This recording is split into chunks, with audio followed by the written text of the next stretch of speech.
नमस्कार, संवाद श्रृङ्खलाको आजको यो सन्दर्भ विशेषमा स्वागत छ। म सरू सिंह थापा। सत्तारूढ नेपाल कम्युनिस्ट पार्टीको स्थायी कमिटी बैठक 3-3 महिनामा बस्नुपर्ने प्रावधान भए पनि पछिल्लो पटक 6 महिनाभन्दा लामो समयमा बसेको स्थायी कमिटी बैठकमा दुवै अध्यक्ष एक आपसमा आरोप प्रत्यारोप गरेको भन्ने बहसहरू आइरहेको छ अथवा सूचनाहरू बाहिरिरहेका छन्। निकै लामो समय पछाडि र विभिन्न विषयहरू बोकेर सुरु भएको बैठकमा एजेन्डामा नै प्रवेश नगरिकनै दुई अध्यक्षबीच नै एक आपसमा मनमुटाव हुनुलाई कार्यकर्ताको तहसम्म र आम जनमानससम्म पनि यसलाई अर्थपूर्ण रूपमा हेरिएको छ। खासमा हिजो बसेको बैठकमा एजेन्डामा प्रवेश नगरे पनि दुई अध्यक्षले सम्बोधन गरे पनि भोलिको बैठकबाट एजेन्डामा प्रवेश गर्ने कार्यतालिका रहेको छ।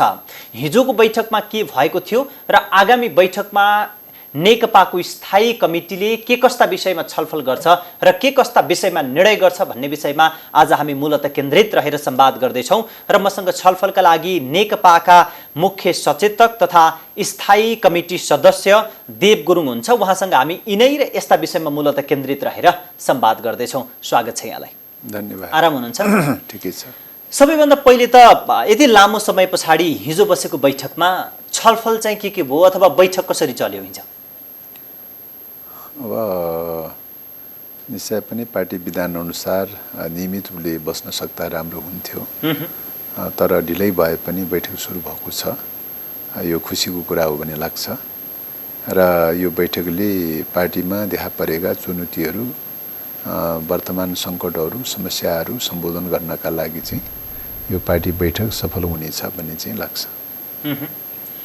त्यसो त हिजोको बैठकमा विषय प्रवेश भन्दा पनि दुई अध्यक्ष बीच आरोप प्रत्यारोप भयो भन्ने खालको कुरा छ नि, त्यस्तो भएको हो? यसलाई आरोप प्रत्यारोप रूपमा बुझ्न मिल्दैन भन्ने लाग्छ।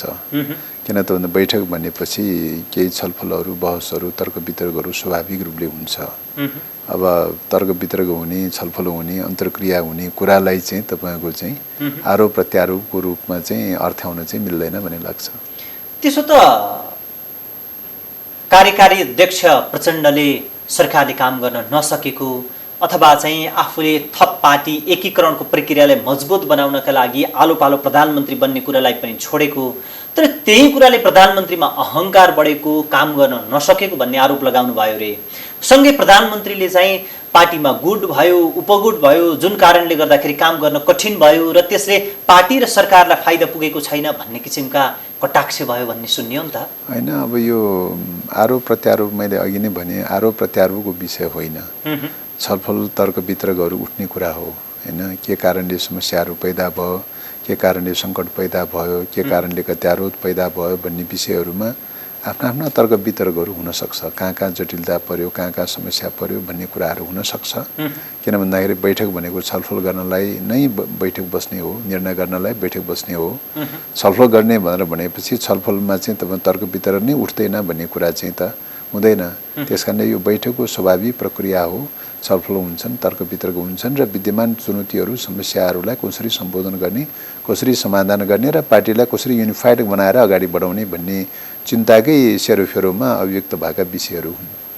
एउटा जीवन्त पार्टीमा छलफल हुनु त स्वाभाविक नै भयो। यहाँ त समस्या नै तपाईँहरूको पार्टीमा छलफल हुन सकेन भन्ने नै सबभन्दा ठुलो समस्याको रूपमा देखिन्छ। त्यो पनि एउटा चाहिँ मतलब समस्या, चुनौती, एउटा आन्दोलनमा देखा पर्ने एउटा विभिन्न खालका चुनौतीहरू, समस्याहरू हुन् र आइरहन्छन् र ती समस्याहरू, चुनौतीहरू जे जस्तो आएको भए तापनि बैठक बस्ने, छलफल गर्ने, निर्णय गर्ने र निर्णय अनुसार चाहिँ त्यसलाई कार्यान्वयन गरेर अवलम्बन गरेर जाने प्रक्रिया त्यही नै हो, कार्यविधि त्यही नै हो। संसारभरि नै कम्युनिस्ट पार्टीले अवलम्बन गर्दै आइरहेको विधि त्यही नै हो। कम्युनिस्ट पार्टीको सन्दर्भमा मात्रै नभइकन चाहिँ तपाईँको कुनै पनि राजनीतिक दलहरूले, पुँजीवादी प्रणाली अन्तर्गतका राजनीतिक दलहरूले पनि सामान्यतया चाहिँ अब कुनै पनि समस्याहरू, चुनौतीहरू आयो भने दलमा चाहिँ छलफल गर्ने, बैठक बस्ने, निर्णय गर्ने अनि त्यसैलाई कार्यान्वयन गर्न पहल गर्ने, यो त आम रूपमा सार्वभौम प्रक्रिया त्यही नै हो, त्यसमा शङ्का रहेन। तर हिजो लामो समय पछाडि बसेको बैठक, त्यो बैठकमा पनि एजेन्डामा भन्दा पनि दुईटा अध्यक्ष बीचको सम्बन्ध अलि बिग्रेको जस्तो अथवा भनौँ विभिन्न कुरामा सैद्धान्तिक पाटोमा, व्यावहारिक पाटोमा फाटाफाटको परिस्थिति सृजना भएको जस्तो त देखियो नि त। जस्तो प्रधानमन्त्रीले पनि अघिल्लो पटकको बैठकमा पार्टी फुट्नै थालेको थियो भन्ने खालको अभिव्यक्ति दिनुभयो भन्ने खालका कुराहरू आइरहँदाखेरि फेरि हिजो जुन कुरा देखियो त्यसले चाहिँ पार्टीभित्र धेरै समस्या छन् भन्ने कुरालाई उजागर गरेको त प्रश्न होला नि त फेरि। हैन, पार्टीमा समस्या पैदा भएको छैन, समस्या विहीन छ भनेर भन्न सकिने अवस्था त होइन। पार्टीको कुरा, सरकार सञ्चालनको कुरा, समग्र रूपमा चाहिँ यो मोमेन्टमा चाहिँ समस्याहरू चुनौतीहरू छँदै छैन भन्ने होइन। नयाँ नयाँ चुनौतीहरू पैदा भइरहन्छन्, नयाँ नयाँ समस्याहरू आइरहन्छ। कोभिड-19 अनअपेक्षित रूपमा पैदा भएको चाहिँ एउटा महासङ्कट हो चाहिँ यसकालका समस्याहरू चुनौतीहरू आइरहेका चाहिँ छन्। कसरी फेस गर्ने, कसरी चाहिँ रोकथाम गर्ने, नियन्त्रण गर्ने, कसरी जनताको सुरक्षा गर्ने भन्ने लगायतका चाहिँ तमाम मतलब चुनौतीहरू त छन्।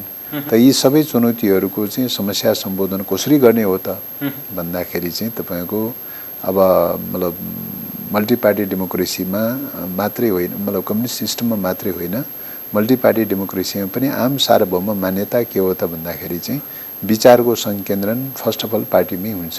समस्याहरू पनि त्यहीँ केन्द्रित हुन्छ, विचार पनि त्यहीँ केन्द्रित हुन्छ र त्यहीँ चाहिँ छलफल अन्तर्क्रिया बहसको प्रक्रियाबाट त्यहीँ नै विचार संश्लेषण हुन्छ र त्यहाँ हुने विचार संश्लेषणको आधारमा नै एउटा निष्कर्ष निकालेर चाहिँ अगाडि बढ्ने कुरा हो। त्यस कारणले गर्दाखेरि त्यो रूपले अगाडि बढ्ने क्रममा फेरि चुनौतीहरू, फेरि जटिलताहरू, समस्याहरू आउँछन्। त्यो समस्याहरू फेरि चाहिँ पार्टीमा संकेन्द्रित हुन्छ र त्यहाँ फेरि बहस छलफल अन्तर्क्रिया गर्दै एउटा सोलुसनमा पुग्छ र फेरि त्यो रूपले अगाडि बढ्ने कुरा हो। त्यस कारणले गर्दाखेरि पार्टीको जीवन र जीवन्त भनेर भनेको एउटा मान्छेको शरीरको चाहिँ जति पनि अङ्गहरू हुन्छन् हैन, अब ती अङ्गहरूको चाहिँ सञ्चालन जस्तै अवस्था हो। त्यसो भएको हुनाले जीवन्त पार्टीमा यी सबै प्रक्रियाहरू हुन्छ र हुनुपर्दछ। त्यसले मात्रै चाहिँ गतिशील बनाउँछ र त्यो गतिको अनिवार्य नियम नै के हो त भन्दाखेरि समस्या र चुनौतीहरू पैदा हुन्छन्, त्यसका बारेमा विहङ्गम छलफल बहस गर्दै संश्लेषण गर्नुपर्छ र त्यसले एउटा विचारमा संकेन्द्रित गरेपछि त्यसले एउटा गति पैदा गर्छ र यसरी कार्यान्वयन गर्ने प्रक्रिया विचार समस्या पैदा हुने र त्यसलाई चाहिँ सम्बोधन गर्नलाई कार्यान्वयन गर्ने प्रक्रियाको बीचको चाहिँ जो द्वन्द्वात्मक सम्बन्ध हो र यो द्वन्द्वात्मक सम्बन्धको अनिवार्य नियम नै के हो त भन्दाखेरि समस्याहरू पैदा हुँदै हुँदैन भन्ने कुरा होइन, समस्याहरू पैदा भइरहन्छन्। ती समस्याहरू आइरहन्छन्, त्यसको संकेन्द्रण पार्टी नै हुन्छ। पार्टीमा पनि लिडरसिपमै चाहिँ त्यो केन्द्रित भएर आउँछ, समस्याहरूको विचारको संकेन्द्रण त्यही भएर आउँछ। त्यसो भएको हुनाले चाहिँ नेताहरूमा चाहिँ ती विचारहरू केन्द्रित हुने, त्यहाँ चाहिँ समस्याहरू पैदा हुने, विभिन्न ढङ्गले तर्क वितर्कहरू बहसहरू हुने, तरङ्गहरू पैदा हुने, यो चाहिँ त एउटा साइन्टिफिक ल नै हो। यो चाहिँ होइन, यो त जीवन्त पार्टीका प्रक्रिया भए त्यसलाई समाधान गर्ने पाटोको नि बैठक हो जुन तपाईँहरू बसिरहनु भएको छ, त्यसमा कुनै शङ्का रहेन। तर अहिलेको समयमा आइपुग्दाखेरि जुन आलो पालोको विषयमा जुन एउटा अध्यक्षले अहिले आएर आफूले गरेको कम्प्रोमाइजमा पछुतो गरेको कुरा सुनाउनु, त्यस पछाडि सरकारले राम्रो काम गर्न सकेन भनेर गुनासो गर्नु, अनि अर्का अध्यक्ष अथवा प्रधानमन्त्रीले चाहिँ बहुमतको खेल भयो भनेर आरोप प्रत्यारोप गर्नु, यो तहसम्म पुग्नका लागि त केही न केहीले त काम गरे होला नि त। यो तहसम्म खासमा चाहिँ किन पुग्यो पार्टी? त्यो चाहिँ तपाईँको अब पहिलो कुरा त उहाँहरूले अब कुन प्रसङ्गमा कसरी अभिव्यक्त भएको हुन्छ, गरिएको हुन्छ भन्ने कुरा त्यो आफ्नो ठाउँमा छ हैन, र त्यसलाई एउटा शब्दलाई मात्रै टिपेर चाहिँ तपाईँको परिभाषित गर्न त सायद उपयुक्त हुँदैन भन्ने लाग्छ। त्यसो भएको हुनाले समस्याहरू नभएका होइनन्, समस्याहरू छन्।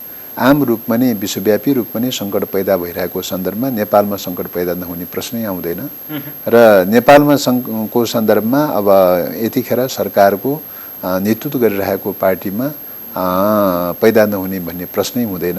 त्यसकारणले समस्याहरू आउँछन्, त्यसलाई चाहिँ तपाईँको कसरी सम्बोधन गर्ने, कुन कुन प्रकृतिका समस्याहरू आएका छन् त्यसलाई कसरी सम्बोधन गर्ने भन्ने क्रममा चाहिँ तर्क वितर्कको क्रममा चाहिँ कसरी चाहिँ तपाईँको यो समस्यालाई हल गर्न सकिन्छ, यो चुनौतीको सामना गर्न सकिन्छ, पार्टीको लिडरसिपको सिस्टम कुन ढङ्गले डेभलप गर्नुपर्छ, गभर्मेन्टको लिडरसिपको सिस्टम कुन ढङ्गले डेभलप गर्नुपर्छ, कसरी चाहिँ कुन विचारका साथ चाहिँ अगाडि बढ्नुपर्छ भन्ने विषयहरूमा त चाहिँ त्यो उठिरहने प्रक्रियाहरू हुन्, उठिरहन्छन्। र त्यस कारणले गर्दाखेरि तपाईहरू 2.5 वर्ष सरकार सञ्चालन गरिरहनु भएको छ, जुन पार्टी एकता भएर दुईटा पार्टी एक ठाउँमा आइसकेको सन्दर्भमा अहिलेसम्म आइपुग्दाखेरि त्यसो भए त्यो समस्या बल्झाइरहने कारण चाहिँ के हो भन्न खोजेँ कि मैले जो समाधान गर्नका लागि त पहिला त समस्याको कारण त भेटाउनु पर्छ। त्यो त मैले अघि नै भने नि, समस्याहरू नभएका होइनन्, छन्।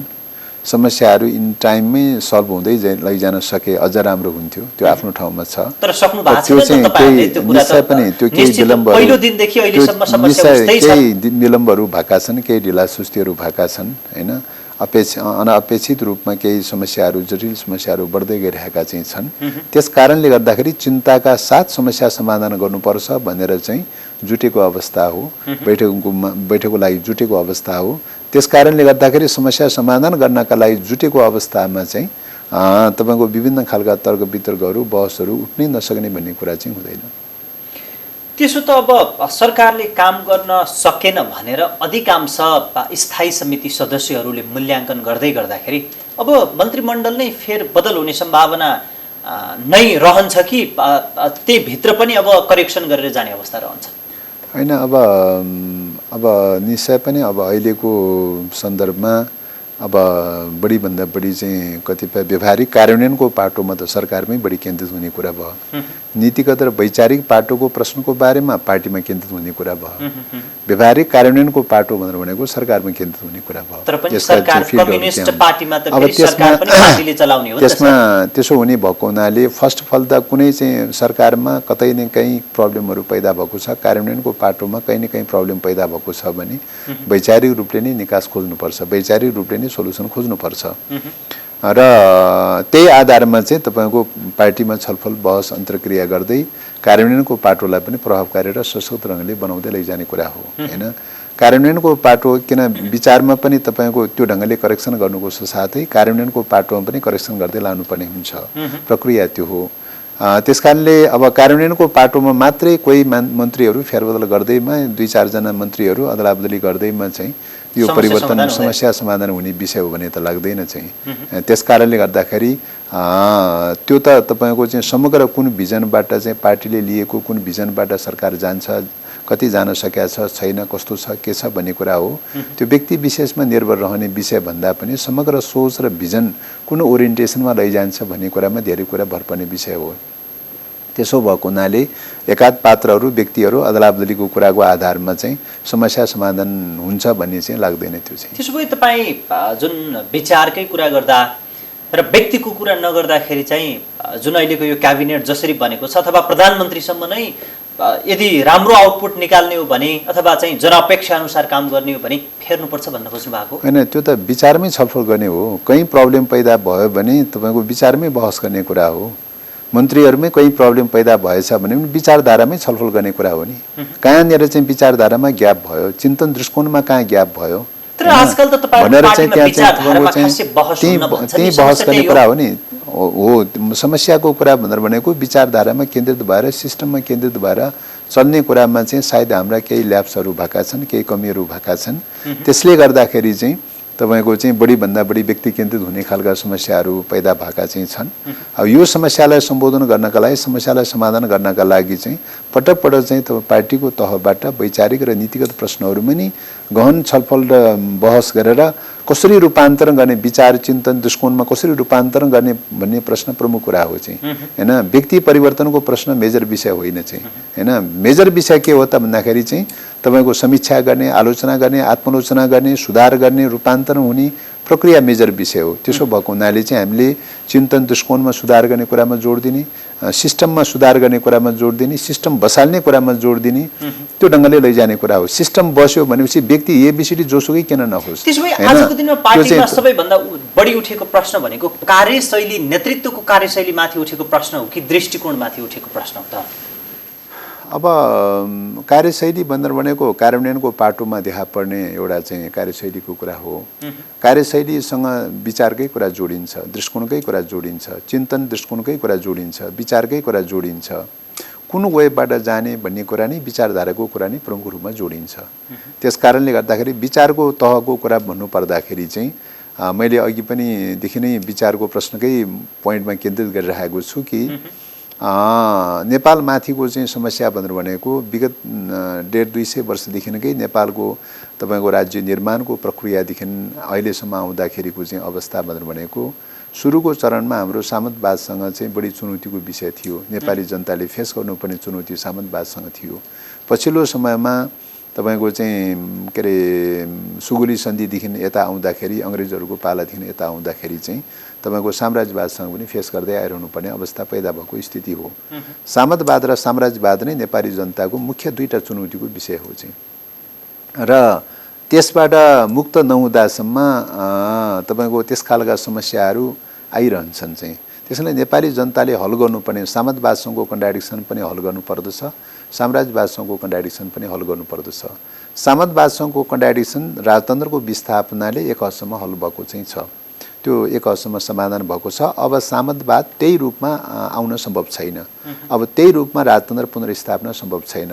पुनर्स्थापना भयो नै भने पनि साम्राज्यवादले क्रेनले तानेर बसालिदिने कुरा हो। भनेपछि त्यो सिस्टम के हो त? साम्राज्यवादको सिस्टम हो। त्यो चाहिँ साम्राज्यवादको सिस्टम हुन जान्छ। त्यसकारणले एकातर्फ त्यो हो भने अब साम्राज्यवाद अहिलेको युग भनेर भनेको के हो त भन्दाखेरि विश्वव्यापी रूपले एकाधिकार पुँजीवादको प्रबुद्ध भएको युग हो। एकाधिकार पुँजीवादको प्रबुद्ध भनेर भनेको साम्राज्यवादको प्रबुद्ध भएको युग हो।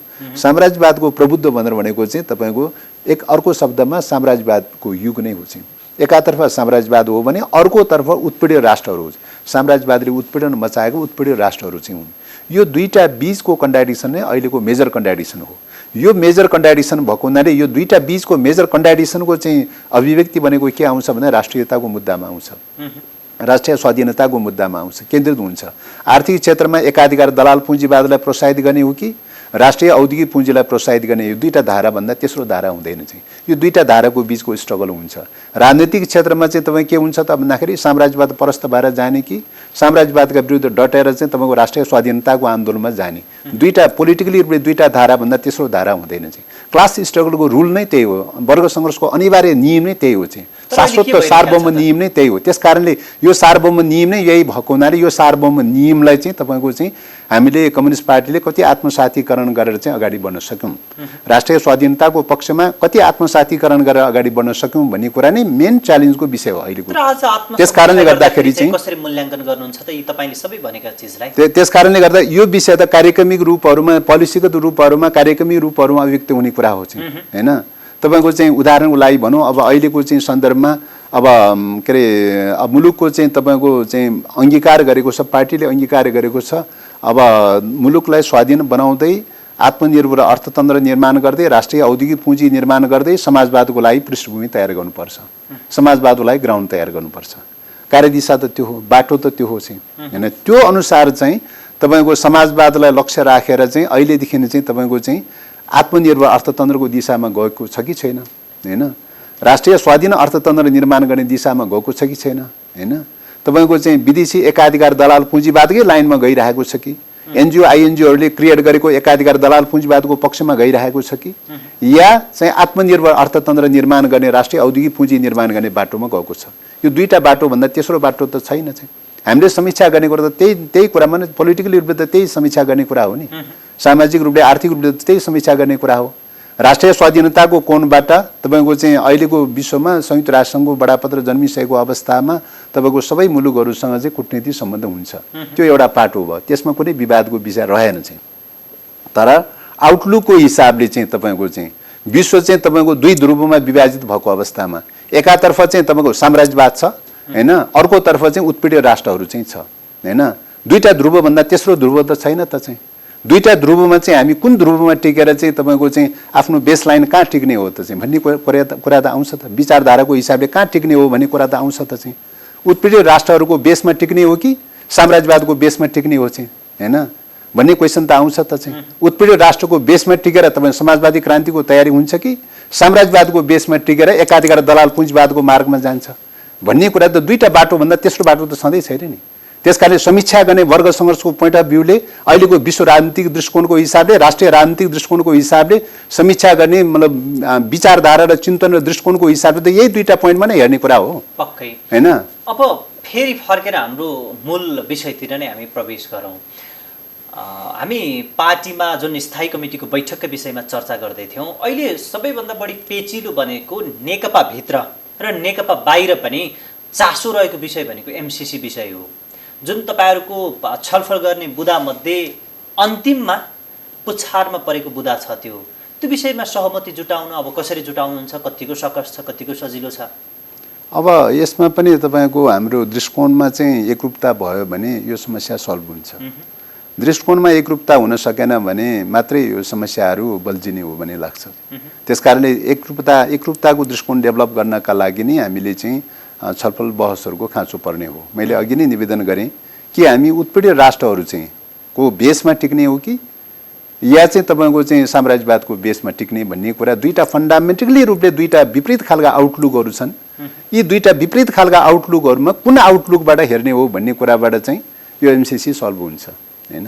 त्यस कारणले गर्दाखेरि चाहिँ अब यो कोणबाट हेर्दाखेरि चाहिँ के हो त भन्दाखेरि चाहिँ तपाईँको चाहिँ अहिलेको मैले विश्व दृष्टिकोणको उत्पीडित राष्ट्रहरूको सन्दर्भको प्रसङ्ग गरेँ हैन, विश्व साम्राज्यवादको प्रसङ्ग गरेँ। यतिखेर विश्व साम्राज्यवादको अगुवा पश्चिमाहरूले गरिरहेकै छ। उत्पीडित राष्ट्रहरू भनेको विगत कालदेखि नै स्थापित विश्वव्यापी रूपमा स्थापित के हो त भने एसिया, ल्याटिन अमेरिका, अफ्रिकी मुलुकहरू उत्पीडित राष्ट्रहरू चाहिँ हो हैन। यो दुईटा विश्वबीचको चाहिँ कन्ट्राडिक्सन नै अहिलेको कन्ट्राडिक्सन हो हैन। त्यस कारणले गर्दाखेरि यो कन्ट्राडिक्सनमा हामी एउटा उत्पीडित राष्ट्रको एउटा सानो मुलुकको चाहिँ त्यसमा पनि भूपरिवेशी मुलुकको चाहिँ सन्दर्भमा कसरी जाने भन्ने कुरा चाहिँ तपाईँको चाहिँ यो बेसिक प्रिन्सिपलको बेसमा टिकेर चाहिँ सोच्नुपर्ने हुन्छ। अब यसरी सोच्नलाई त हामी यसको अन्तिम डेडलाइनमा पनि आइसक्यौँ। अब जुन असार 16 गते हामी यसलाई छिनोफानो लाउँछौँ भनेर भनिसकेको सन्दर्भमा अझै निर्णय हुन सकिरहेको छैन। पार्टीभित्र नै यही विषयको कारणले गर्दाखेरि अझै कटुतापूर्ण वातावरण बनाएको हो भनेर तर्क पनि गर्छन्। होइन, यो त तपाईँको चाहिँ डेडलाइन भन्ने कुरा त चाहिँ अब बाहिर अब कसले के भन्छन् त्यो एउटा पाटो भयो। हामीले हेर्ने कुरा त चाहिँ तपाईँको फ्याक्टमा हेर्ने कुरा हो।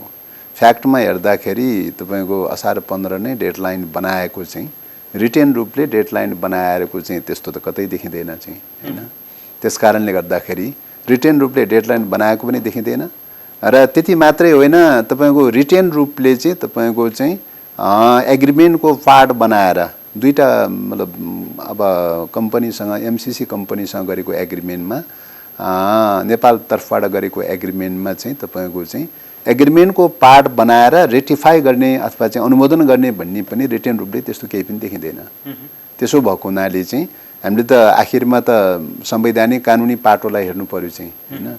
संवैधानिक कानुनी पाटोलाई हेर्दाखेरि चाहिँ त्यसको कन्टेन्ट एउटा पाटो भयो हैन र विधिको कुरा अर्को पाटो भयो। कन्टेन्टको पाटोको बारेमा कुन आउटलुकबाट कुन भिजनबाट हेर्ने त्यस्ता प्रकारका चाहिँ मतलब सम्झौताहरूको सन्दर्भमा भन्ने कुरा एउटा पाटो भयो। विधिको हिसाबले भन्नुपर्दाखेरि चाहिँ के हो त भन्दाखेरि यो एग्रिमेन्ट चाहिँ तपाईँको नेपालले सरकारले एउटा अमेरिकामा स्थापित गरेको एउटा कानुन कम्पनीसँग चाहिँ एउटा कम्पनीसँग एग्रिमेन्ट गरेको देखिन्छ हैन। कम्पनीसँग एग्रिमेन्ट गरेको चाहिँ विषय भएको हुनाले चाहिँ एक प्रकारको एउटा चाहिँ तपाईँको कन्ट्र्याक्ट एग्रिमेन्ट जस्तो देखिन्छ। यो चाहिँ करार सम्झौता जस्तो देखिन्छ यो चाहिँ हैन। अब आर्थिक विकास सम्बन्धी करार सम्झौता जस्तो देखिन्छ चाहिँ। अब त्यस प्रकारका करार सम्झौताहरू चाहिँ तपाईँको चाहिँ के अरे पार्लियामेन्टबाट रेटिफाई गर्ने गरिरहेको प्र्याक्टिस त त्यस्तो देखिँदैन। प्र्याक्टिसमा त्यस्तो देखिँदैन। नेपालको संविधानले के भन्छ त भन्दाखेरि चाहिँ 4वटा विषयमा चाहिँ शान्ति र मैत्रीसँग जोडिएको विषयमा पार्लियामेन्टमा लिएर आउनुपर्छ र त्यस्तै गरिकन सिमाना सम्बन्धी विषयहरू छ भने मुलुकको स्वाधीनतासँग जोडिएको सिमाना सम्बन्धी विषयहरू छ भने त्यो पार्लियामेन्टमा लिएर आउनुपर्छ। चौथो कुरा चाहिँ प्राकृतिक स्रोत साधन सम्बन्धी र सुरक्षा सम्बन्धी छ भने त्यो पनि पार्लियामेन्टमा लिएर आउनुपर्छ भनेर 4वटा कुरा चाहिँ क्याटेगोराइज गरेको छ। अब फेस भ्यालुमा यो एग्रिमेन्ट चाहिँ तपाईँको चाहिँ एमसीसीसँग गरेको एग्रिमेन्ट चाहिँ यो 4वटै क्याटेगोरी अन्तर्गत पर्ने देखिँदैन चाहिँ हैन। 4वटै क्याटेगोरी अन्तर्गत पर्ने देखिँदैन चाहिँ। त्यस अर्थमा पनि चाहिँ पार्लियामेन्टमा ल्याउनु पर्ने कुरा जस्टिफाई हुँदैन चाहिँ। अब अर्को कुरा चाहिँ एउटा चाहिँ तपाईँको नेपालको सन्धि ऐनले के भन्छ भन्दाखेरि चाहिँ अन्तर्राष्ट्रिय सन्धि सम्झौताहरू हैन, अन्तर्राष्ट्रिय सन्धि सम्झौताहरू कतिपय दूरगामी महत्त्वको ठानेर सरकारले चाहिँ तपाईँको सदनमा रेटिफाई गर्न अथवा अनुमोदन गर्न चाहिँ लिएर आउनु पनि सक्छ। त्यसरी लिएर आएको अवस्थामा सिम्पल मेजोरिटीले चाहिँ त्यो अनुमोदन गर्न सक्छ भन्ने एउटा प्रावधान छ। अब अन्तर्राष्ट्रिय सन्धि सम्झौताको प्रसङ्ग उसले गरेको छ यो उसले चाहिँ तपाईँको सन्धि ऐनले चाहिँ अन्तर्राष्ट्रिय सन्धि सम्झौता केलाई भन्ने भन्ने कुरा आउँछ। अन्तर्राष्ट्रिय सन्धि सम्झौता केलाई भन्ने भनेर भन्दाखेरि भियना कन्भेन्सनले चाहिँ तपाईँको चाहिँ के अरे क्याटेगोराइज गरेको विषय के हो त भन्दाखेरि चाहिँ राज्यहरूको बिचमा चाहिँ हैन द्विपक्षीय या बहुपक्षीय राज्यहरूको बिचमा एग्रिमेन्ट गरेको छ भने त्यसलाई चाहिँ तपाईँको अन्तर्राष्ट्रिय सन्धि सम्झौताको रूपमा क्याटेगोराइज गरेका छ। दोस्रो कुरा चाहिँ अन्तर्राष्ट्रिय सङ्घ संस्थाहरू चाहिँ बहुराष्ट्रिय कम्पनीहरू या अन्तर्राष्ट्रिय सङ्घ संस्थाहरू त्यस्तोको बिचमा चाहिँ तपाईँ एग्रिमेन्ट गरेको छ भने त्यसलाई पनि अन्तर्राष्ट्रिय कानुनको रूपमा अन्तर्राष्ट्रिय सन्धि सम्झौताको रूपमा मानेको चाहिँ छ। तर अब चाहिँ तपाईँको एमसिसी कम्पनी त चाहिँ अमेरिकामा चाहिँ दर्ता भएको अमेरिकाको राष्ट्रिय कम्पनीको रूपमा रहेको कम्पनी हो, कुनै बहुराष्ट्रिय कम्पनी त होइन, कुनै चाहिँ तपाईँको चाहिँ के अरे अन्तर्राष्ट्रिय कम्पनी त होइन चाहिँ हैन, अन्तर्राष्ट्रिय संस्था त होइन चाहिँ, अन्तर्राष्ट्रिय रूपमा भएको के अरे अवस्था त होइन चाहिँ। त्यस कारणले गर्दाखेरि चाहिँ त्यो अमेरिकामा के अरे एउटा इस्टाब्लिस गरेको अमेरिकाको राष्ट्रिय कानुनले इस्टाब्लिस गरेको एउटा कम्पनी भएको हुनाले त्यो कम्पनीसँगको एग्रिमेन्टलाई अन्तर्राष्ट्रिय सन्धिको रूपमा डिफाइन गर्न चाहिँ मिल्ने देखिँदैन चाहिँ। भियना चाहिँ मा चाहिँ बनेको चाहिँ कन्भेन्सनको जो मान्यता हो, जो क्याटेगोराइज हो, त्यसले त्यो अन्तर्राष्ट्रिय कानुनको रूपमा मान्ने देखिँदैन चाहिँ। एउटा त्यो हो। अब यो तपाईँको त्यति मात्रै नभइकन चाहिँ तपाईँको के छ भन्दाखेरि एमसिसी कानुन चाहिँ तपाईँको के अरे लागू हुने भन्ने चाहिँ छ हैन। अमेरिकाले बनाएको एमसिसी कानुन नेपालको सन्दर्भमा लागू हुने, नेपालमा चाहिँ त्योसँग बाध्यका कानुनहरू सबै निष्क्रिय हुने, एमसिसी कानुन चाहिँ के अरे सुपरसेट हुने अथवा लागू हुने, कार्यान्वयन हुने भनेर भनेको छ। र त्यसको लागि चाहिँ तपाईँको एमसिसीको चाहिँ कानुन कार्यान्वयन गर्नका लागि चाहिँ तपाईँको यहाँ चाहिँ एमसिए भन्ने चाहिँ एउटा संरचना बनाउने, त्यो एमसिए नेपाल सरकारबाट नेपाल राज्यबाट स्वतन्त्र खालको संरचना बनाउने, त्यसैलाई सबै प्रकारको चाहिँ अधिकार दिनुपर्ने र त्यो चाहिँ एमसिसी कानुन अनुसार चल्ने भनेर भनेको छ। भनेपछि एमसिए चाहिँ तपाईँको एमसिसीको एउटा शाखा कार्यालय बनाउने भन्ने चाहिँ छ, शाखा कार्यालय जस्तो चाहिँ देखिन्छ। अब एमसिसीको एउटा शाखा कार्यालयमा बनाएर शाखा कार्यालयको रूपमा स्थापित गरेर चाहिँ उसको चाहिँ नीति निर्देशनहरू फलो गर्ने एउटा संरचनाको रूपमा डेभलप गर्ने कुरालाई चाहिँ हामीले अन्तर्राष्ट्रिय सन्धि सम्झौताको रूपमा डिफाइन गर्न थाल्यौँ भनेदेखि त चाहिँ यो चाहिँ त तपाईँ सिस्टमकै भद्रगोल हुन थाल्दछ, सिस्टमकै अभिव्याख्या हुन थाल्दछ। त्यस कारणले गर्दाखेरि चाहिँ यही मेरै के प्रश्न छ भने लामो समयदेखि जुन पार्टीभित्र छलफल नभए पनि औपचारिक रूपमा पार्टीभित्र यसरी छलफल नभए पनि निकै ठुलो बहसको विषय बनिराखेको छ। यो यदि ठिक हो वा बेठिक हो भन्ने कुरा निर्केलमा पुग्ने भन्दा पनि स्वार्थ अनुसार गिजोल्ने काम चाहिँ हामी यसलाई गरेको त निश्चित हो नि त। फेरि अब यो त दृष्टिकोणको कुरा हो, विचारको कुरा हो। विचारको कुराको सन्दर्भमा त चाहिँ अब आफ्नो आफ्नो ढङ्गले मतलब विचार दृष्टिकोण कुन दृष्टिकोण लिने भन्ने कुरा हो। यसरी हेर्दाखेरि तपाईँको एमसिसी कानुन चाहिँ अनुदान भनेर भनेको चाहिँ छ। मैले चाहिँ हेरेँ, सबै कुरा अद्योपान्त हेरेँ, हेर्दाखेरि मैले अनुदान कहीँ पनि पाइनँ चाहिँ। र नेपाललाई अनुदान गर्ने भनेर भनेको दिने भनेर भनेको चाहिँ विगत कालमा थुप्रै मुलुकहरूसँग एग्रिमेन्ट भएको चाहिँ छ। एग्रिमेन्ट हुँदाखेरि चाहिँ तपाईँको के देखिन्छ भन्दाखेरि नेपाल सरकारलाई चाहिँ तपाईँको चाहिँ कामको आधारमा कार्यक्रम योजना आदि आदिको आधारमा चाहिँ अथवा चाहिँ त्यतिकै पनि अनुदानहरू लिने विकास आयोजनाहरूमा लिने गरिरहेको देखिन्छ। ती मोडलहरूभन्दा फरक के छ त भन्दाखेरि चाहिँ एमसिए भनेर भनेको एमसिसीको शाखा कार्यालय जस्तो बनाउने, खाता उसैको हुने हैन। र त्यो खातामा चाहिँ उसले चाहिँ तपाईँको नेपालले यहाँ पुरा गर्नुपर्ने शर्तहरू सबै पुरा गरे खण्डमा 18-20वटा कति शर्तहरू छन्, ती सबै शर्तहरू पुरा गरे खण्डमा मात्रै उसले त्यो खातामा पैसा हालिदिने। त्यो खाता सञ्चालन एमसिसीको स्वामित्वमा हुने हैन, एमसिसीको स्वामित्वमा हुने, नेपाल सरकारको स्वामित्वमा हुँदैन हैन। अब एमसिसीकै स्वामित्वमा हुने चाहिँ खाता चाहिँ तपाईँको हैन ब्याज स्याज बच्यो भने पनि त्यही एमसिसीकै खातामा हुने भए भनेपछि त चाहिँ नेपालले चाहिँ त्यसमा उल्टो चाहिँ अनुदानको रूपमा के अरे नेपालले पनि एक प्रकारले डोनेसन जस्तो गरिकन चाहिँ के अरे 13 खरब चाहिँ दिइदिनु पर्ने, नेपालको ओनरसिप चाहिँ केही पनि नहुने। त्यो खाता माथिको टोटल ओनरसिप चाहिँ तपाईँको के हो त एमसिसीको हुने। एमसिसीलाई चाहेको खण्डमा चाहिँ तपाईँको यो प्रोजेक्ट रन हुने, एमसिसी पनि रन हुने, एमसिसीले नचाहे खण्डमा चाहिँ कुनै पनि बेलामा बदर हुने। भनेपछि त त्यो त नेपालको लागि चाहिँ तपाईँको अनुदान भन्ने कुरा कहाँ रह्यो हैन। त्यसो भएको हुनाले यो त तपाईँको आफ्नो प्रभाव र प्रबुद्ध यहाँ चाहिँ पूर्वाधार निर्माणको नाममा प्रभाव र प्रबुद्ध जमाउनका लागि चाहिँ एउटा प्रकारको प्रबुद्ध जमाउनका लागि चाहिँ इस्ट इन्डिया कम्पनी आएको थियो ब्रिटिसको पालामा चाहिँ हिन्दुस्तानमा इस्ट इन्डिया कम्पनी आएर कलकत्ताबाट सुरु गरेको थियो एउटा कम्पनी गर्दै गर्दै गर्दै गर्दै लगेर चाहिँ व्यापार गर्ने क्रममा जसरी गर्दै गएर अन्ततगत चाहिँ तपाईँको चाहिँ त्यहाँ कोलोनाइजेसन गरेर गयो एउटा उपनिवेश कायम गर्यो त्यस्तै ढङ्गले चाहिँ तपाईँको अहिलेको 21औं शताब्दीको नयाँ रूपको चाहिँ के अरे इस्ट इन्डिया कम्पनी हो भन्ने लाग्छ एमसिसी त्यसो भएको हुनाले यो राष्ट्रिय हितमा त हुने प्रश्नै भएन यो चाहिँ होइन यो राष्ट्रिय हितमा छैन भने फेरि यो पास गर्ने कि नगर्ने भनेर यति ठुलो बहस हुनु अब यो चाहिँ यो प्रश्न हैन यो डान ठोकेर हिँड्नु पर्ने जरुरी त्यही भएको हुनाले यो हामीले चाहिँ राष्ट्रियताको स्वाधीनताको मुद्दा सम्बन्धी विषयमा चाहिँ सायद हाम्रो चाहिँ दृष्टिकोणमा कहीँ न कहीँ ग्याप छ कहीँ न कहीँ ल्याप्स छ हैन त्यसो भएको हुनाले त्यो ग्यापलाई त्यो ल्याप्सलाई कसरी हल गर्ने हो त भन्दाखेरि चाहिँ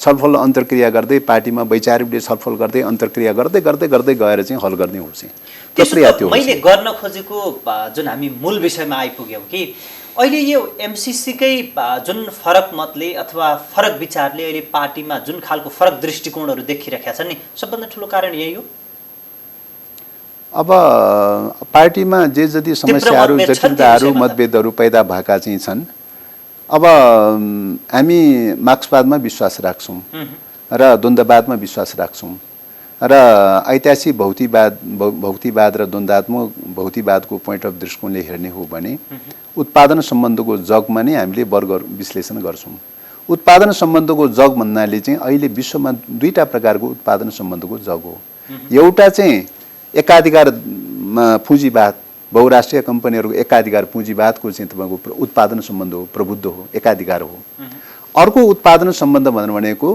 तेस्रो विश्वका मुलुकहरू एसिया ल्याटिन अमेरिका अफ्रिका लगायतका चाहिँ तेस्रो विश्वका मुलुकहरू जनताको श्रम जनताको पसिना जनताको मेहनत मान्छेहरूको परिश्रमको बलमा चाहिँ निर्माण हुने चाहिँ अर्थतन्त्रको चाहिँ तपाईँको चाहिँ राष्ट्रिय पुँजीको चाहिँ रूपमा निर्माण गर्ने अथवा आत्मनिर्भर अर्थतन्त्रको चाहिँ जगमा निर्माण गर्ने चाहिँ अर्थतन्त्रको एउटा मोडेल त्यो हो चाहिँ हैन यो दुईटा चाहिँ अर्थतन्त्रको उत्पादन सम्बन्धको दुईटा मोडेल हो चाहिँ यो दुईटा मोडेलमा चाहिँ तपाईको चाहिँ ले नै तपाईको दुईटा वर्ग जन्माएको चाहिँ छ हैन दुईटा वर्ग जन्माएको छ त्यसकारणले गर्दाखेरि यो दुईटा वर्ग जो जन्मेको छ र यो दुईटा वर्ग भएको हुनाले वर्गीय दृष्टिकोणको हिसाबले हामीले चाहिँ मैले अघि पनि भने कुन वर्गीय धरातलमा टेक्ने हो भन्ने कुरामा हेर्नुपर्छ र त्यो वर्गीय धरातलमा चाहिँ टेकेर चाहिँ तपाईको चाहिँ हामीले उत्पीडित राष्ट्रहरूको वर्गीय धरातलमा टेक्यौं भने चाहिँ यो समस्या अहिलेको चाहिँ तपाईको चाहिँ सरकार सञ्चालनको समस्या सरकारको नीति कार्यक्रम बनाउने समस्या सरकारको चाहिँ आर्थिक योजना कार्यक्रमहरू सञ्चालन गर्ने समस्या विकास निर्माणका समस्याहरू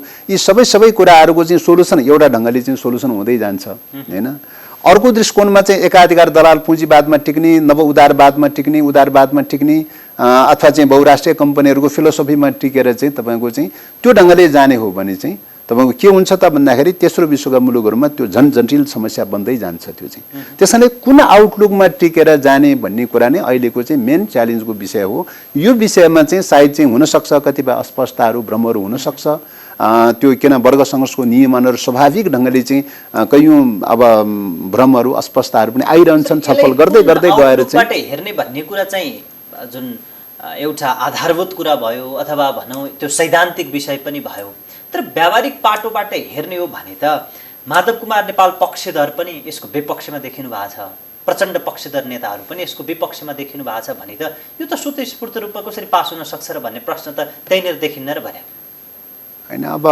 पास हुने नहुने कुरा भन्दा पनि तपाईको मूल कुरा के हो त भन्दाखेरि हामीले वैचारिक रूपले कुन धरातलमा टेकाउन सक्छौं पार्टीलाई भन्ने कुरा नै प्रमुख कुरा हो भन्ने लाग्छ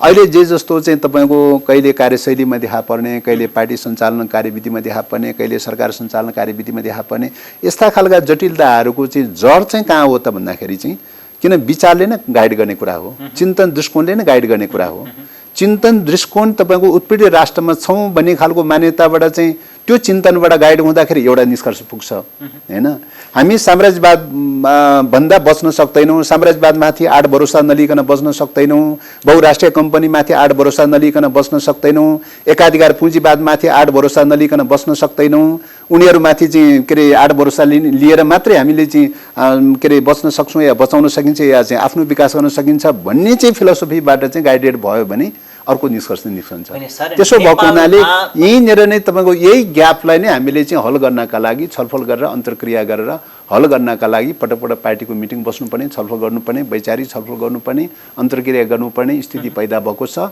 अहिले कोभिड-19ले चाहिँ के कुरा जस्टिफाई गरिदिएको छ त भन्दाखेरि चाहिँ अत्यन्तै राम्रोसँग जस्टिफाई के गरिदिएको छ त भन्दाखेरि चाहिँ तपाईँको पश्चिमले डेभलप गरेको चाहिँ नव उदारवाद होइन नराम्रोसँग विफल भएको चाहिँ छ होइन। र तपाईँको चाहिँ एसियाली मुलुकहरू चाहिँ चीन लगायतका चाहिँ एसियाली मुलुकहरूदेखि लिएर इभन चाहिँ लेटिन अमेरिका भनौँ, अफ्रिका भनौँ, एसियाली मुलुकहरू भनौँ, यी थर्ड वर्ल्ड कन्ट्रीहरू भनेर भनिन्छ अथवा चाहिँ उत्पीडित राष्ट्रहरू भनेर पनि भनिन्छ। अर्को शब्दमा उत्पीडित राष्ट्रहरूमा चाहिँ डेभलप गरेको चाहिँ अर्थतन्त्रले चाहिँ तपाईँको चाहिँ के गरिरहेको छ त भन्दाखेरि चाहिँ कमसेकम चाहिँ जीवन निर्वाह गर्ने, निर्वाह गर्ने, सामूहिकता पैदा गराउने, त्यसले सामाजिक रूपले सामूहिकता पैदा गराउने चाहिँ कुनै पनि राष्ट्रमाथि आइपर्दाखेरि सामूहिक रूपले फेस गर्ने, सामूहिक रूपले सामना गर्ने चाहिँ यो खालको एउटा कल्चर, यो खालको सामाजिक संस्कार, यो खालको मूल्य मान्यता एउटा ढङ्गले स्थापित गरेको चाहिँ छ। त्यस कारणले तपाईँ बहस सुन्नुहुन्छ अहिले चाहिँ एसियाले जुन खालको चाहिँ मूल्य मान्यता स्थापित गरेको चाहिँ छ त्यो मूल्य मान्यता एक प्रकारले चाहिँ तपाईँको चाहिँ सफल जस्तो देखिने चाहिँ होइन। र पश्चिमा मुलुकहरूले स्थापित गरेको नव उदारवादले स्थापित गरेको चाहिँ एकाधिकार पुँजीवादमा केन्द्रित, व्यक्तिवादमा केन्द्रित, व्यक्तिमा केन्द्रित खालको चाहिँ जो चाहिँ चिन्तन दृष्टिकोणलाई चाहिँ तपाईँको चाहिँ अर्थतन्त्र र संस्कार संस्कृतिको विकास गर्यो त्यो त एक प्रकारले विफल भएको त घटनाक्रमले त पुष्टि गर्यो। कोरोनाको यो पछिल्लो घटनाक्रमले चाहिँ त त्यो सतहमा ल्याइदिएको छ। तर मूल विषयमै हामी फर्किँदाखेरि यो कोरोनाको विषय भन्दा पनि यही कोरोनाकै समयमा अब हामीले एमसिसी पारित गर्ने या नगर्ने भनेर बहस चल्दै गर्दा कतिपय ठाउँबाट के किसिमका टिका टिप्पणी पनि हुन्छन् भने यो एमसिसीको विषयलाई लिएर पार्टी पनि दुई ध्रुव हुन सक्ने अथवा एक पार्टी नै दुई हुन सक्ने सम्भावनासम्मका पनि कुरा गर्छन्। खास यो त्यति ठुलो दुर्घटना निम्त्याउन सक्छ र भने यसले होइन। यो अब यो हेर्दाखेरि त एउटा प्रोजेक्टको रूपमा देखिने, एउटा कम्पनीसँग एग्रिमेन्टको रूपमा देखिने होइन विषय मामुली जस्तो देखिन्छ। तर प्रश्न के हो त भन्दाखेरि त्योसँग हरेक कुरा चाहिँ तपाईँ विचारधारासँग जोडिन्छ, दृष्टिकोणसँग जोडिन्छ। त्यस कारणले गर्दाखेरि चाहिँ कुराकानी गर्दाखेरि नेपालमा अझै पनि राजनीतिक पार्टीहरू त्यो पार्टीबाट बनेका चाहिँ सरकारहरू राजनीतिक विचारधारा सिद्धान्त अनुसार उनीहरूको कार्यशैली मिल्या छ र भने त्यही नमिलेको अवस्थामा नै तपाईँको कन्ट्राडिक्सन पैदा हुने हो, नमिलेको अवस्थामा नै छलफल बहसहरू आकर्षित हुने हो, नमिलेको अवस्थामा नै त्यसलाई मिलाउनका लागि चाहिँ बहस छलफल अन्तर्क्रिया हुन्छ र वादे तत्त्वबोधे जायते भनेर भनिन्छ भने जस्तै छलफल बहस गर्दै गर्दै गएर नै विचारमा रूपान्तरण गर्दै लैजाने कुरा हो, अपग्रेड गर्दै लैजाने कुरा हो। होइन यो पाटोबाट छलफल गर्दाखेरि पनि जुन ओली निकट समूह यसलाई जुनसुकै हालतमा पास गराउनुपर्छ भन्ने तपाईहरू जुनसुकै हालतमा यसलाई चाहिँ पास गर्नु दिनुहुन्न, राष्ट्रको हितमा छैन भन्दै गर्दा त बिचको बाटो त कसरी निस्किन्छ र यसमा? होइन, यो त मैले अघि नै निवेदन गरेँ। अब रूपमा हाँगाबिङ्गामा चाहिँ तपाईँको सोलुसन खोजेर त हुँदैन होइन, विचारधारामै सोलुसन खोज्नुपर्छ, जरामै जानुपर्छ होइन। जरामा गइएन भने एउटा एमसिसी चाहिँ रोकिएला फेरि अर्को एमसिसी आउन सक्छ होइन। त्यस कारणले गर्दाखेरि प्रश्न त के हो त भन्दाखेरि चाहिँ एमसिसी चाहिँ आउँछ आउँदैन भन्ने प्रश्न भन्दा पनि विचारधाराको आधारमा चाहिँ के हो भन्ने कुरा नै प्रमुख कुरा हो चाहिँ होइन। त्यस कारणले गर्दाखेरि यो मतलब यो के अरे तपाईँको अहिलेको परिस्थितिमा कूटनीतिक सम्बन्ध सबैसँग हुन्छ होइन, एउटा पार्ट हो त्यो। दोस्रो कुरा आर्थिक लेनदेन पनि राष्ट्रिय स्वाधीनताको प्रश्नलाई केन्द्रबिन्दुमा राखेर चाहिँ आर्थिक सहायता लेनदेन पनि सबैसँग हुन्छ होइन, यो कुरा पनि प्रष्ट कुरा हो। तर चाहिँ तपाईँको आर्थिक मुलुकको स्वाधीनतालाई कुण्ठित गर्ने प्रकारको चाहिँ संविधानलाई कुण्ठित गर्ने, कानुनलाई कुण्ठित गर्ने, विस्थापित गर्ने र तपाईँको मुलुकको चाहिँ स्वाधीनतालाई कुण्ठित गर्ने, आत्मनिर्णय नेपाली जनताको आत्मनिर्णयको अधिकारलाई कुण्ठित गर्ने खालका विषयहरू पर्यो भने त यो त हाम्रो अभियानको चाहिँ मान्यताभन्दा प्रतिकूल खालको मान्यता पर्न जान्छ त्यो चाहिँ। त्यस कारणले गर्दाखेरि त्यस्ता खालका मान्यताहरूको सन्दर्भमा चाहिँ तपाईँको चाहिँ यो मतलब सोच विचारमा हामी प्रष्ट गर्दै लैजान सक्यौँ भने चाहिँ तपाईँको समस्याहरूलाई ठिक ढङ्गले सम्बोधन गर्दै लैजान सकिन्छ, पैदा भएछ भने पनि हल गर्दै लैजान सकिन्छ। अब सोच्ने तौर तरिकामै तपाईँको चाहिँ गम्भीर प्रकारका समस्याहरू रह्यो भनेदेखि त एउटा दुईवटा हाँगामा समातेर मात्रै समस्या हल त हुँदैन चाहिँ। पनि सर तपाईँले राजनीति पनि गरेको निकै लामो समय भइसक्यो, पाको राजनीतिज्ञ पनि बनिसक्नु भएको छ र यहाँले भने जस्तै एमसिसी यदि कार्यान्वयन भएर नेपालमा काम गर्न सुरु गर्यो भने तत्कालीन समयमा इस्ट इन्डिया कम्पनीले जसरी भारतलाई उपनिवेशमा राखेको थियो यो त्यस्तै प्रक्रिया हो, नेपाल पनि उपनिवेश हुन्छ भनेर भन्दै गर्दाखेरि पार्टीभन्दा माथि अथवा भनौँ राजनीतिभन्दा माथि त राष्ट्र र राष्ट्रियता हो। यदि त्यसो हो भने प्रधानमन्त्री केपी शर्मा ओली स्वयं आफू नै एमसिसी पास हुनुपर्छ भनेर रटान ठोकेर हिँडिरहनु भएको छ। अब विचारका कुरा छोडिदेऊ, सिद्धान्तका कुरा छोडिदेऊ, तपाईँ र उहाँले मान्ने अहिले आजको दिनमा चाहिँ नि पार्टीको सिद्धान्त त एउटै होला, तर पनि उहाँ यो पास गराउनुपर्छ भनेर किन लागिरहनु भएको छ? यो कुरा प्रश्न बताइदिनुहोस्। त्यही भएको हुनाले हामी पार्टीमा छलफल गर्ने भनेर चाहिँ पार्टीमा गएको चाहिँ योभन्दा पहिले बसेको स्थायी समितिको बैठकमा यो विषयमा व्यापक छलफल भयो। व्यापक छलफल भएर चाहिँ तपाईँको के अरे तीनटा निष्कर्षमा पुगेको अवस्था हो। र पहिलो निष्कर्ष के त भन्दाखेरि यो आइपिएससँग इन्डो पेसिफिक स्ट्राटेजिक पार्टनरसिपसँग जोडिएको भनेर अमेरिकन अधिकारीहरूले जो घोषणा गरेका छ हैन, आइपिएसको पार्ट हो भने हामी यो लिनै सक्दैनौँ हैन, क्लियर कटले यो चाहिँ अस्वीकार गरिदिने हो। पहिलो कुरा त्यसको लागि त्यो सम्भवै छैन। त्यसको लागि अमेरिकन अधिकारीहरूले प्रश्न गर्नु पर्यो, आइपिएसको पार्ट हो कि होइन भन्ने कुरा प्रश्न गर्नु पर्यो। त्यसको लागि नेपाल गभर्मेन्टले उनीहरूसँग वार्ता गर्नु पर्यो। पहिलो कन्डिसन त्यो चाहिँ। दोस्रो कन्डिसन के त भन्दाखेरि उनीहरूले आइपिएसको पार्ट होइन भनेर भन्यो भने हैन, आइपिएसको पार्ट होइन भनेर भन्यो भने चाहिँ अब एमसिसी एग्रिमेन्टमा रहेका असमान शर्तहरू जो छ हैन, एमसिसीलाई सुपर संस्थाको रूपमा लिएको छ अनि त्यसको मातहतमा एमसिए राखेको छ, एमसिएको मातहतमा नेपाल गभर्मेन्ट र नेपाल राज्य राखेको चाहिँ छ हैन। नेपाल राज्यले त, नेपाल सरकारले र नेपालको संसदले त एमसिए को प्रोजेक्टको बारेमा त केही पनि चाहिँ बुझ्नै नपाउने, चाहिँ केही सूचना लिन नपाउने, सूचना लिनका लागि जानकारी लिनका लागि पनि एमसिए को अनुमति लिनुपर्ने हैन भन्ने लगायतका चाहिँ। अनि एमसिसीले चाह्यो भने जतिखेर जे पनि गर्न सक्ने मिल्ने हैन, नेपालले चाह्यो भने जहिले सुकै नमिल्ने, यस्ता खालका चाहिँ यति धेरै असमान शर्तहरू चाहिँ छन्। ती असमान शर्तहरूलाई चाहिँ तपाईँको समानतामा ढाल्ने, समानतामा ढालेर चाहिँ तपाईँको फेरि रिनेगोसिएसन गरेर पुनः वार्ता गरेर पुनः संशोधन गरेर चाहिँ मात्रै चाहिँ यो अगाडि बढ्न सकिन्छ भनेर चाहिँ दोस्रो कुरा संशोधनको बारेमा कुरा गरेको हो। र त्यो चाहिँ कुराको लागि तपाईँको पहिलो कुराको लागि पनि दोस्रो कुराको लागि पनि के गर्नु पर्यो त भन्दाखेरि सरकारले चाहिँ अमेरिकनहरूसँग मतलब एमसिसी कम्पनीसँग कुराकानी गर्नु पर्यो र यसरी सुधार गर्न सकिन्छ भने यो अगाडि बढाउन सकिन्छ, यसरी सुधार गर्न सकिँदैन भने यो अगाडि बढाउन सकिँदैन भनेर चाहिँ स्थायी समितिले निर्णय गरेको विषय हो। र त्यो निर्णय गरिसकेपछि तत्काल चाहिँ अब सरकारको तर्फबाट त्यो पहल सायद हुन सकेन। हुन नसकेपछि के भयो भन्दाखेरि अनि सिसीको मिटिङ त्यसपछि बसेको सिसीको मिटिङमा उठ्यो।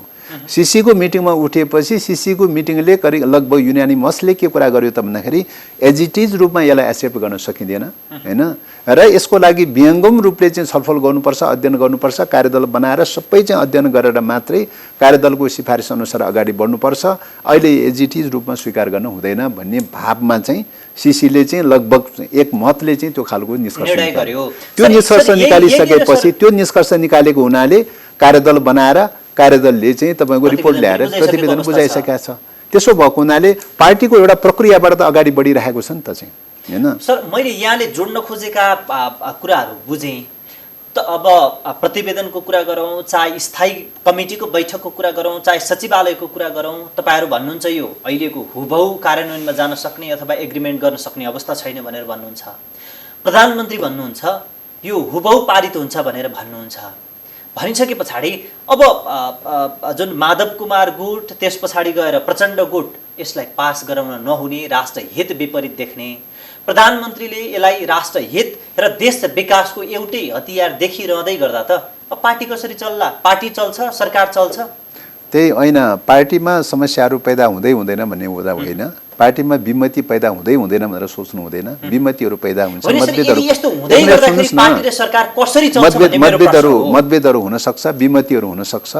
त्यही विमतिहरू त्यही मतभेदहरू भएकै कारणले गर्दाखेरि पार्टीमा चाहिँ छलफल बहस अन्तर्क्रिया हुन्छ। गतिशील बनाउने चाहिँ आधारहरू नै कयौँ विमतिहरू भएर नै त्यहाँ छलफल हुन्छ, बहस हुन्छ, त्यसले चाहिँ एउटा विचारमा रूपान्तरण गर्छ, त्यसले एउटा गति पैदा हुन्छ हैन। त्यसकारणले पार्टीभित्र मतभेद नै हुँदैन भनेर सोच्नु हुँदैन चाहिँ हैन। पार्टीभित्र मतभेद नै हुँदैन भनेर सोच्न थाल्यौँ भने त्यो द्वन्द्ववाद हुँदैन चाहिँ, भौतिकवाद हुँदैन चाहिँ त्यो चाहिँ। त्यस कारणले गर्दाखेरि पार्टी भनेर त यही वर्गीय धरातलबाट चाहिँ उठेको पार्टी हो नि त। पार्टीमा त विभिन्न विचारहरू आइरहन्छन् चाहिँ हैन, सबै प्रकारका विचारहरू आइरहन्छन् चाहिँ। त्यस कारणले गर्दै गर्दै गर्दै संश्लेषण हुँदै हुँदै हुँदै जाने क्रममा अन्ततः वर्ग संघर्षको नियम अनुसार चाहिँ दुई विपरीत प्रकारका चिन्तनहरू दृष्टिकोणहरू आइरहन्छन् पार्टीभित्र पनि। यसलाई मिलाएर जान्छौ भन्ने त्यसो भएको हुनाले हुनुहुन्छ। पार्टी भनेर विपरीतहरूको एकत्व भनेर भनिन्छ नि। त्यसो भएको हुनाले हामीले पार्टीमा उठ्न सक्ने खालका मतभेदहरू तर्क वितर्कहरूलाई छलफल अन्तर्क्रिया गर्दै गर्दै गर्दै गएर नै सोलुसन निकाल्ने हो भने। हस्, यहाँलाई महत्त्वपूर्ण समय र संवादको निम्ति म आभार व्यक्त गर्छु। धन्यवाद। दर्शकबिन, उहाँ हुनुहुन्थ्यो नेकपाका मुख्य सचेतक तथा स्थायी कमिटी सदस्य देव गुरुङ। उहाँसँग पछिल्लो समय नेकपामा उत्पन्न भएका जुन समसामयिक विषयमा मूलतः केन्द्रित रहेर संवाद गर्यौं। नयाँ पात्र र विषयका साथ पुनः उपस्थित हुनेछौँ। नमस्कार।